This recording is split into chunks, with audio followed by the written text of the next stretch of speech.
Enzymes. Good morning, ladies and gentlemen. Welcome to the Science News live broadcasting from the Yuweta A myself. I'm Najwa. We are going to discuss about the biological topic which is called enzyme, which always happen in our daily life. For example, amylase only break down starch in our mouth, and the pepsin digests protein in our stomach. Okay, now we are going to discuss more about this matter, and here is Miss Yuweta from myself University and one of biochemical student, Muhammad Fikri. So let's begin our session. Shall we begin? Okay. Hi, Professor. Just the other day, I just saw that a small man have an entire steak which is bigger than the size of his head, and it comes to me thinking that how is it possible to digest all of that in just few hours? Okay, when the stick first he chew in his mouth, and when he bites it into smaller pieces, it eventually goes into his stomach. So you have already know that our stomach contains powerful acid which can dissolve even metals. But this powerful acid will not ultimately breaks the stick into pieces, because there is enzyme that we needed to break it down into pieces. Professor, I have one question. How about method of enzyme immobilization?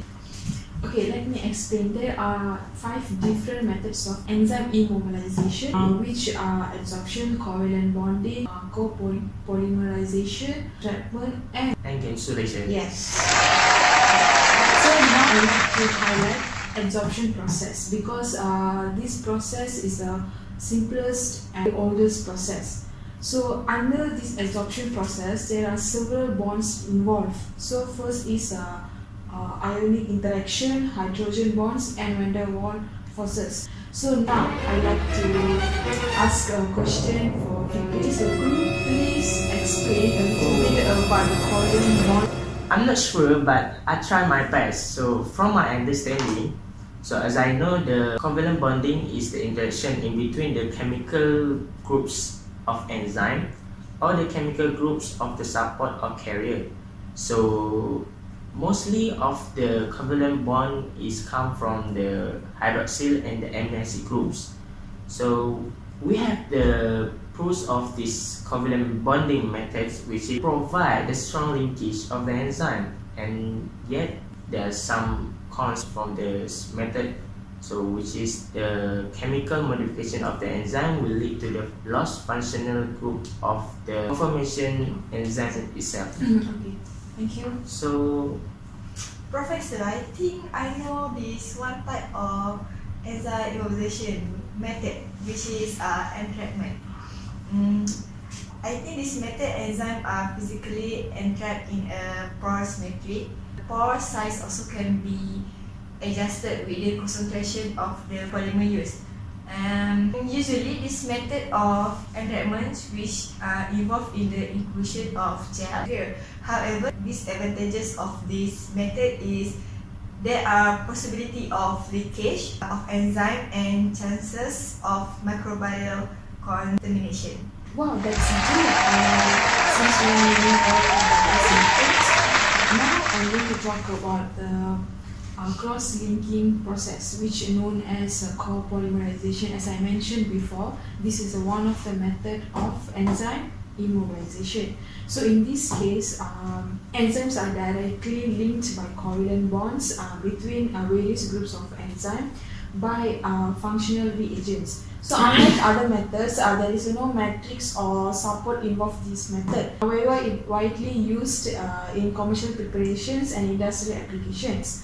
In contrast, the polyfunctional reagents are used for cross-linking. The enzyme may denature or structurally modify the enzyme, leading to the... Professor, Yes, Fikri, what is it? I think I have an extra point for this method. Okay, So one of the method that I know is encapsulation. So this encapsulation is done by the enclosing of the enzyme itself in the membrane capsule. Okay. And the capsule made of from the semi-permeable membrane, which likely nitrocellulose or nylon. The contrast is method will provide in a small size of the pore, only limited for the small substrate will be used to cross the membrane. Thank you, Professor and Fikri. So, we're gonna have a break. Then we proceed for the next slide.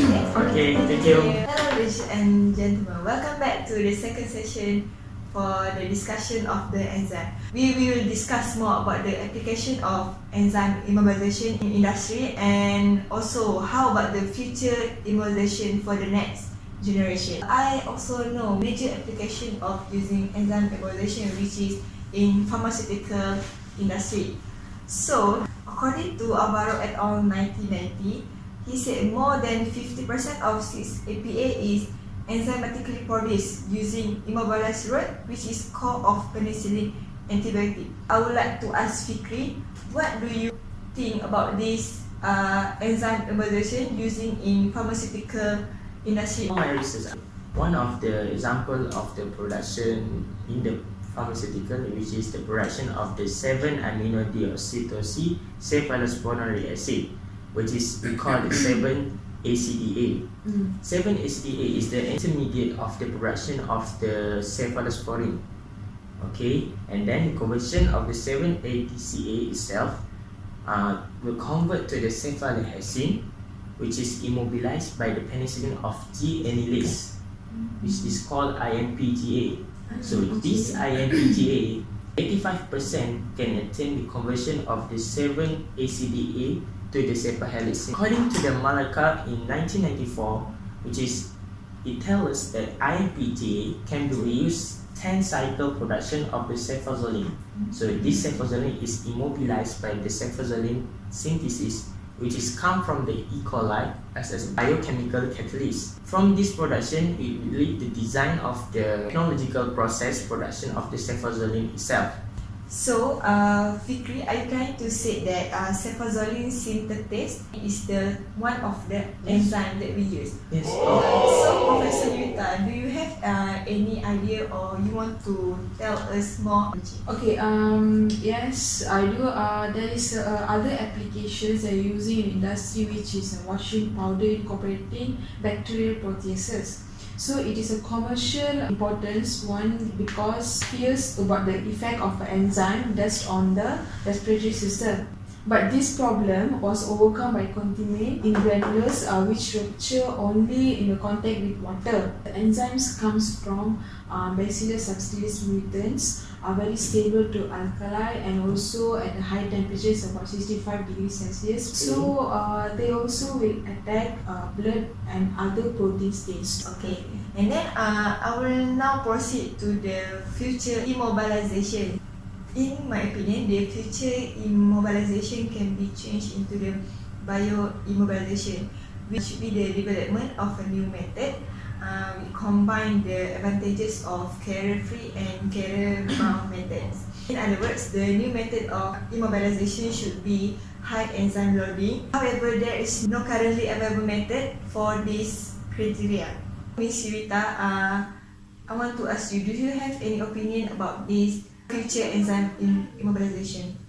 Okay, there are several new carriers and technologies have been implemented for new paths to improve traditional enzyme immobilization, which is to improve enzyme loading, activity and stability, to decrease the enzyme biocatalyst in industrial biotechnology. This include cross-link enzyme, aggregates, microwave assisted immobilization, click chemistry technology, mesoporous supports, and most recently nanoparticle based immobilization of enzyme. Enzyme immobilized on nanoparticles showed a broader working pH and temperature range and high thermal stability than enzyme.